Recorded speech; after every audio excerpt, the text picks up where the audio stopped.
खबर आगरा जनपद से है। 3 दिन सुबह 7 बजे से शाम 6 बजे के बीच महज 24 घंटे का कारोबारी वक्त, जिसमें रखी गई 2000 करोड़ के संभावित कारोबार की आधारशिला।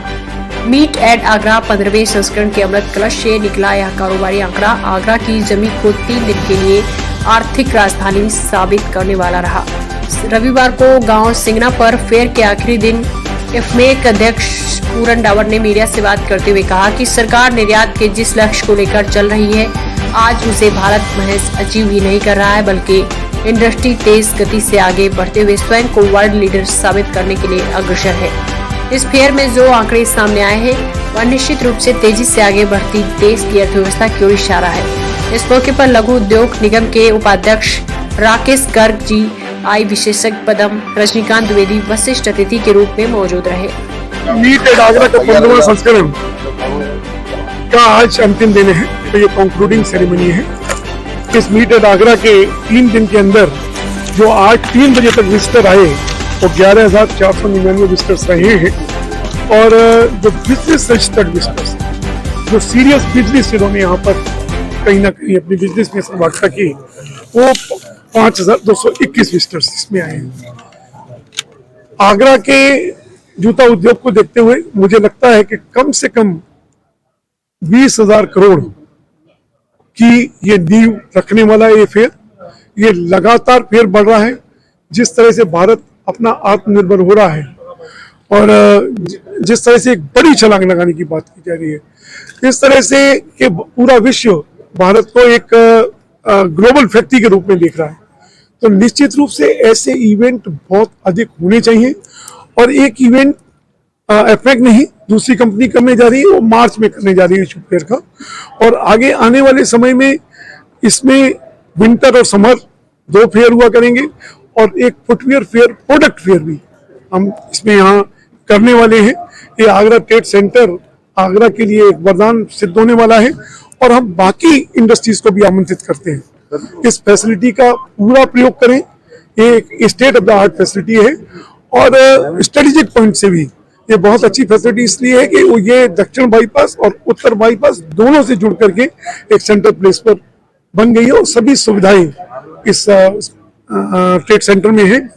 और मुझे लगता है कि बहुत बड़ी संभावनाएं आगरा की जितनी भी लेदर उद्योग के अलावा प्लास्टिक इंडस्ट्री है, टेक्सटाइल इंडस्ट्री काफी आगे बढ़ रही है, क्लीनिंग इंडस्ट्री, स्वच्छता का अभियान चल रहा है, तो ब्रश इंडस्ट्री, आगरा की ब्रश इंडस्ट्री बताते हैं कि ब्रश इंडस्ट्री का शेयर एक बहुत बड़ा शेयर वर्ल्ड देश की मार्केट में है। ऐसी सबको मैं आमंत्रित करता हूँ कि वो लोग भी इसमें अपने फेयर्स लगाएं।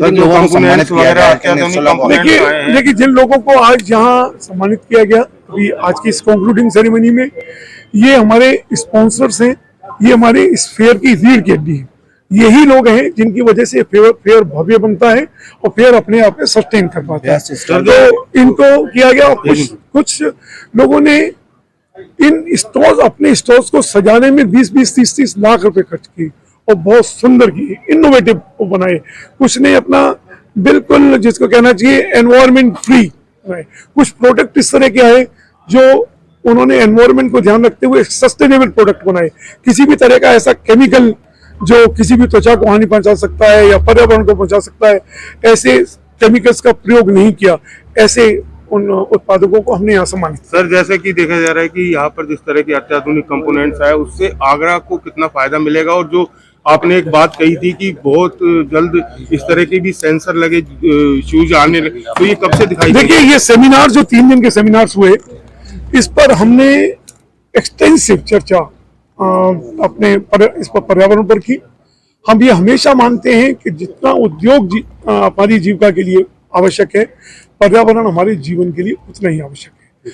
इस पर पूरी तरह से चर्चा हुई, और इस पर एक्सपर्ट्स बाहर आगरा के ही, चेन्नई से भी और दिल्ली IIT के एक्सपर्ट्स भी बुलाए गए कि आगे जूतों में इनोवेशन नया क्या हो। इन इनोवेशंस को देखते हुए किस तरह के ऐसे सेंसर लगे, किस तरह के चिप्स लगे कि हमको क्या उसकी लाइफ रहने वाली है, क्या उसमें विशेषता है, वो उससे चिप्स के माध्यम से हमको पता लग जाए। किस तरह से आर्टिफिशियल इंटेलिजेंस का यूज किया जाए, ये सारे इस पर भी मनन हुआ है। और बैंकिंग में भी हमने लंबा एक मंथन किया बैंकर्स के साथ में मिलकर के, सीए के साथ में मिलकर के, और इक्विटी वेंचर्स में जो पैसा लगाते हैं उनके साथ मिलकर के। क्योंकि जब देश को ग्लोबली बहुत आगे बढ़ना है, आगे तक जाना है, तो रिस्क लेने की क्षमता होनी चाहिए, और रिस्क लेने की क्षमता तभी होगी तो अगर इंटरेस्ट रेट बहुत ज्यादा है, या बैंकर अगर कोई चलते चलते स्लिप होता है और बैंकर उससे उसी दिन हाथ खींच लेता है, तो निश्चित रूप से वो नीचे जाने वाला है, उसकी रिस्क लेने की क्षमता नहीं बनेगी। ऐसे में इक्विटी में लोग किस तरह से भागीदारी करें, और बैंक अगर ऐसी स्थिति में बैंक किस तरह से कंपनी की इक्विटी लेकर के उसमें उसको फिर दोबारा से खड़ा करने का प्रयास करे, ऐसे सब पर मना। राहुल साहब, जैसे जूता भारत सबसे बड़ा जनसंख्या वाला देश है, ऐसे ही उद्योग भारत के लिए बहुत आवश्यक भी है, और चीन सेकंड लार्जेस्ट फर्स्ट प्रोड्यूसर है, वो एक्सपोर्ट में भी नंबर 1 पर है, और उसकी अपनी आबादी भी लगभग हमारे बराबर है, तो लोकल कंजम्पशन भी है। भारत की जीडीपी लगातार बढ़ रही है, उससे जो पहले एक आदमी एक जूता भी नहीं पहन पाता था, अब 1.7 लगभग 2 जूते एक आदमी खरीद पाता है, एक सीजन के खरीद पाता है। और आने वाली जिस तेजी से जीडीपी बढ़ रही है, उसको देखते हुए भारत में भी कम से कम 3 या 4 या 5 जूते पहनने की क्षमता व्यक्ति रखे।